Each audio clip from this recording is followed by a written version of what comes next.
Assalamualaikum warahmatullahi wabarakatuh. Hai guys, setelah kalian mendengarkan dan membaca kembali PPT PowerPoint mengenai materi laporan laba rugi dan penghasilan komprehensif lainnya serta laporan perubahan ekuitas, ya. Di mana slide tersebut berasal dari buku Dwi Martani dan kawan-kawan akuntansi keuangan menengah berbasis PSAK edisi kedua. Nah, setelah itu kita akan pada kesempatan kali ini kita akan membahas beberapa soal yang terkait dengan materi yang sudah Ibu sebutkan tadi. Yaitu pertama di sini latihan 31, ya. Latihan-latihan ini adalah merupakan latihan soal yang ada di dalam buku Dwi Martani dan kawan-kawan akuntansi keuangan menengah berbasis PSAK. Oke. Pada latihan 31 ini kita disuruh mencari dan menghitung laba bruto yang tersaji pada laporan laba rugi komprehensif. Nah, ini di sini soalnya kenapa masih pakai laporan laba rugi komprehensif? Karena ini Ibu ngambilnya dari buku Dwi Martani tahun 2014, ya. Ini masih dari PSAK 1 yang revisi 2009, ya. Jadi masih sebutannya laporan laba rugi komprehensif lain, tapi di sini jawabannya Ibu rubah menjadi PSAK 1 yang revisi tahun 2013, yaitu sebutannya laporan laba rugi dan penghasilan komprehensif lainnya. Oke.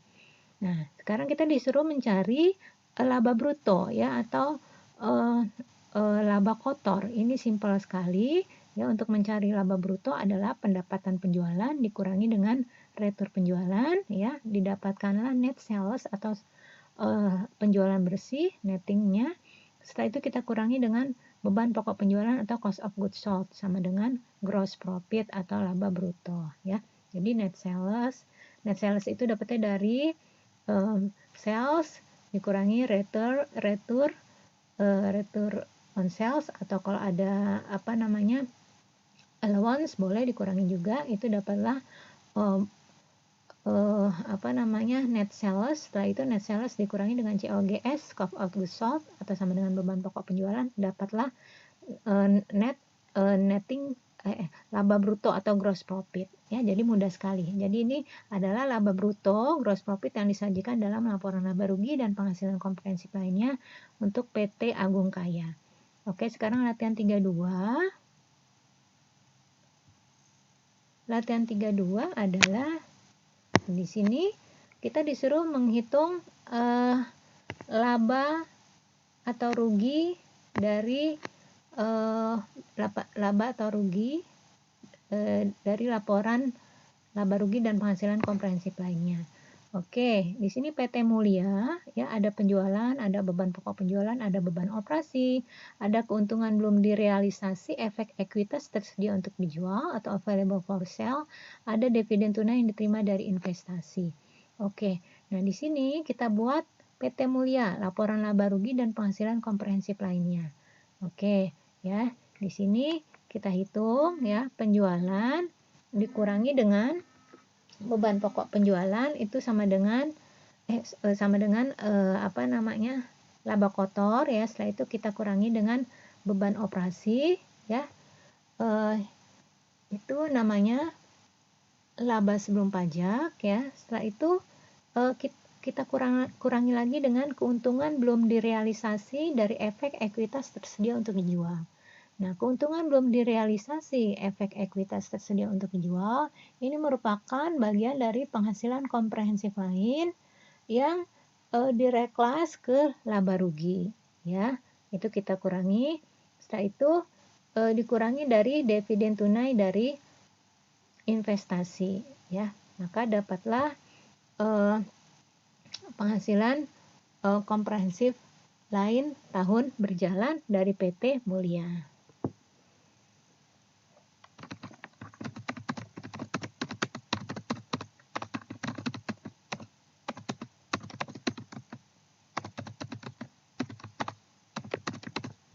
Oke.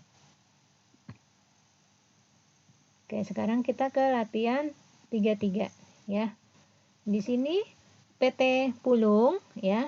PT Pulung saldo awal PT Pulung 1 Januari 2011 kita ganti saja ya. Saldo laba 1 Januari 2015 adalah 700 juta.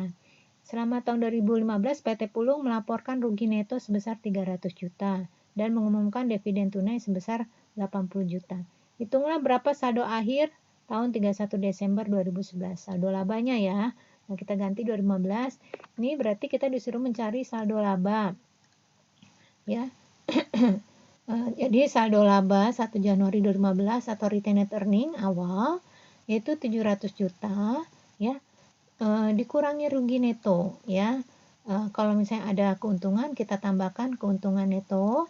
Terus kalau ada investasi kita tambahkan dengan investasi. Setelah itu dikurang, itulah yang namanya penanaman modal atau distribusi ke dalam ya.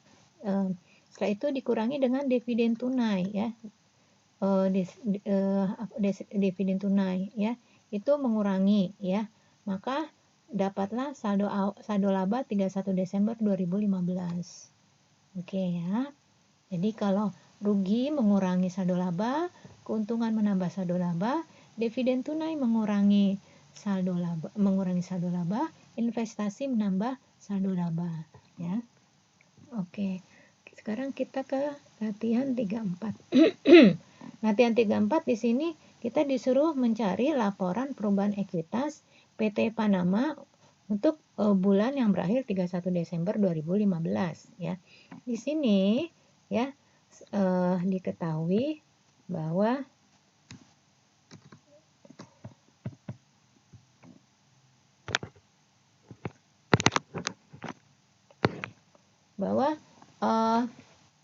PT Panama melaporkan laba neto tahun berjalannya adalah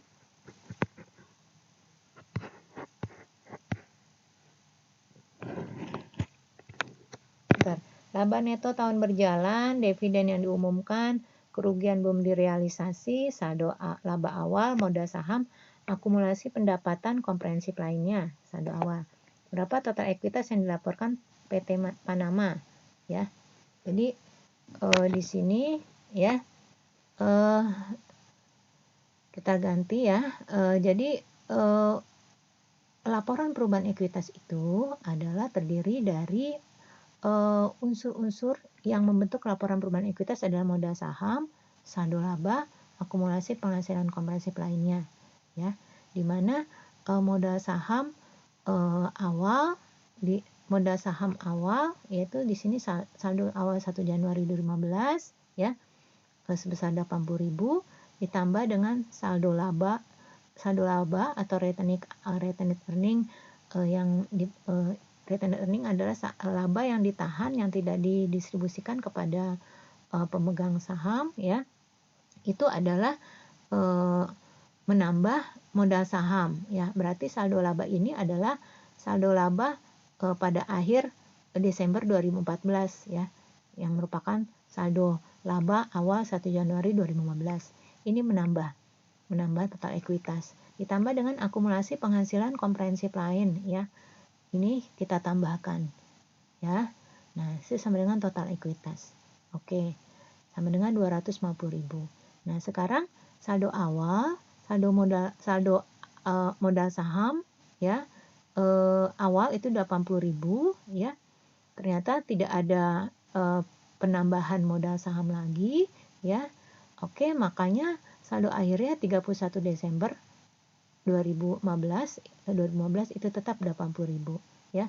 Karena tidak ada penambahan dan tidak ada pengurangan daripada modal saham. Oke.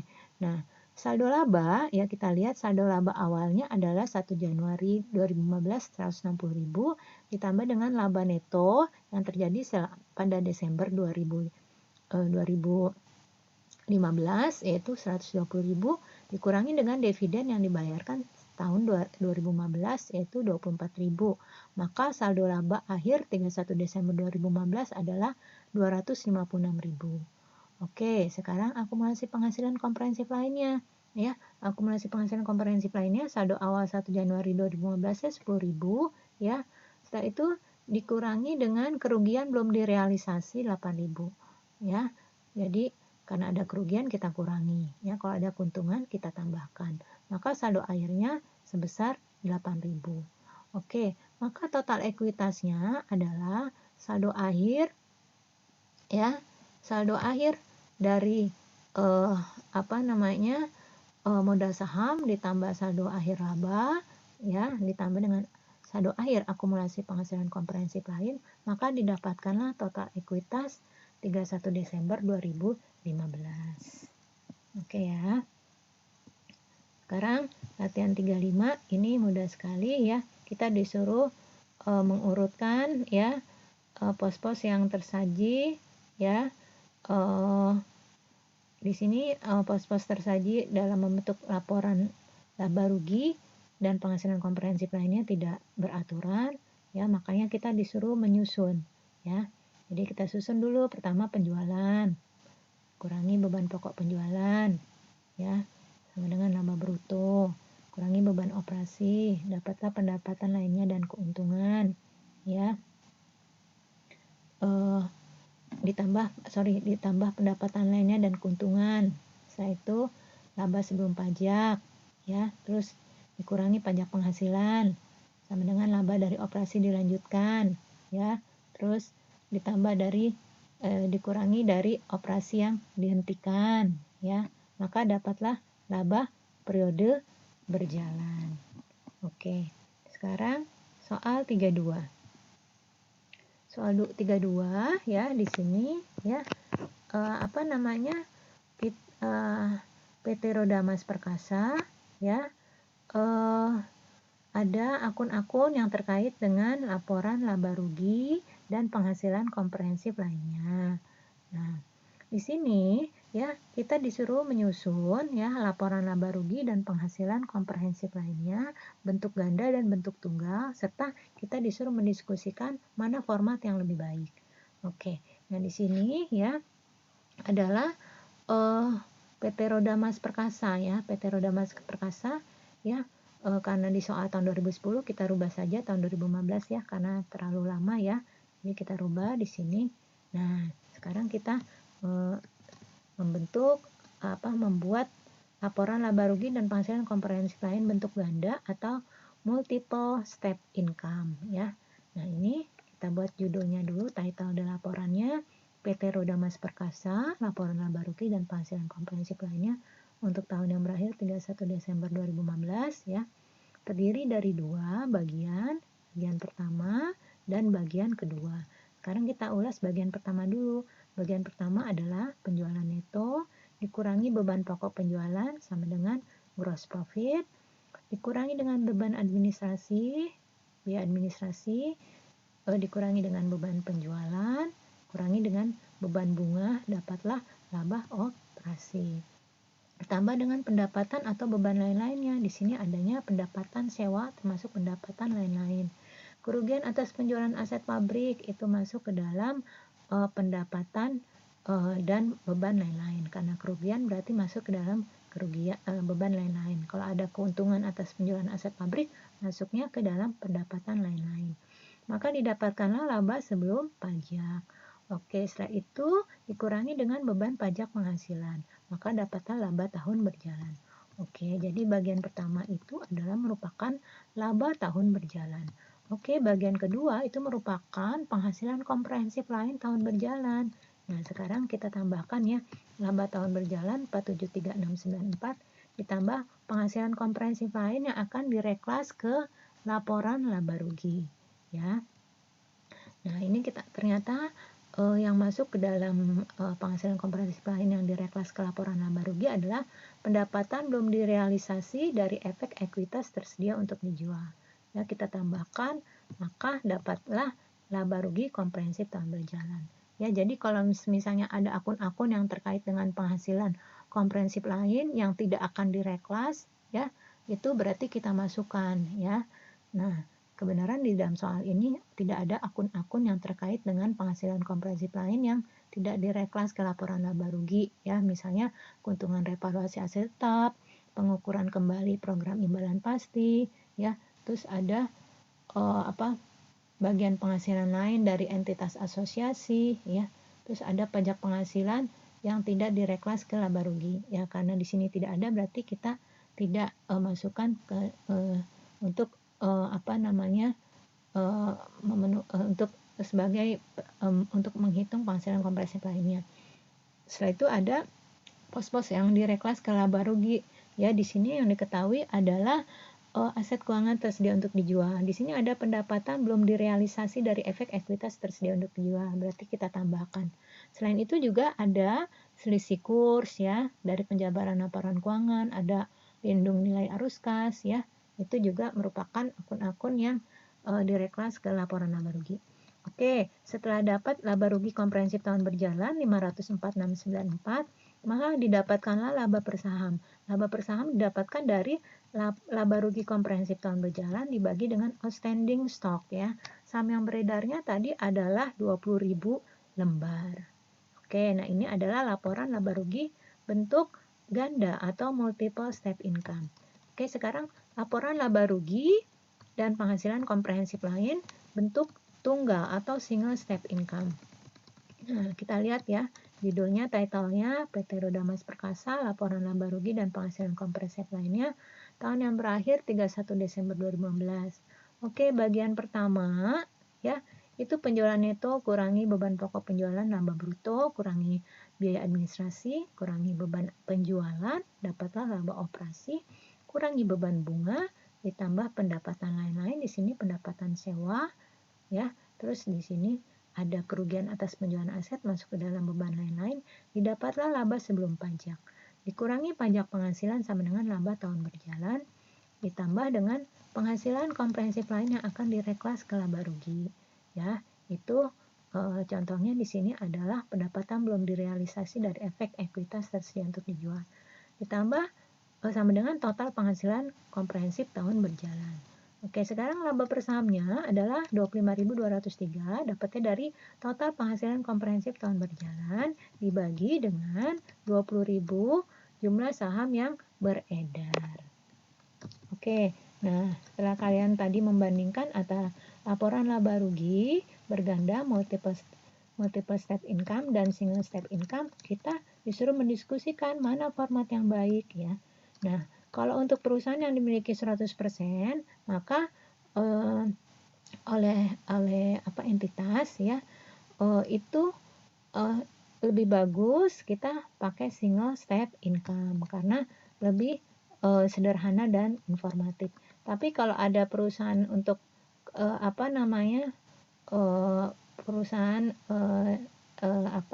konsolidasi, ya, ada kepentingan non pengendali, kepentingan minoritas, dan juga ada perusahaan induk, maka di sini yang lebih bagus adalah multiple step income, ya. Jadi karena lebih kelihatan nih, ya, dan lebih informatif sehingga dapat membandingkan pendapatan komprehensif yang diatribusikan kepada pemilik, ya, kepada pemilik induk, ya, ataupun kepada kepentingan non pengendali atau minoritas. Oke, sudah selesai, ya, paparan dari Bu Yuni mengenai latihan-latihan soal yang terkait dengan laporan laba rugi dan penghasilan komprehensif lainnya, ya. Ini soal-soalnya diambil dari buku Dwi Martani, Akuntansi Keuangan Menengah Berbasis PSAK, ya. Buku 1, tadi soalnya ada yang campur, ada yang di edisi 1 dan di edisi 2. Semoga kalian semua dapat memahami. Jika tidak ada pertanyaan, silakan menghubungi Bu Yuni. Oke, Ibu Hairi, Assalamualaikum warahmatullahi wabarakatuh.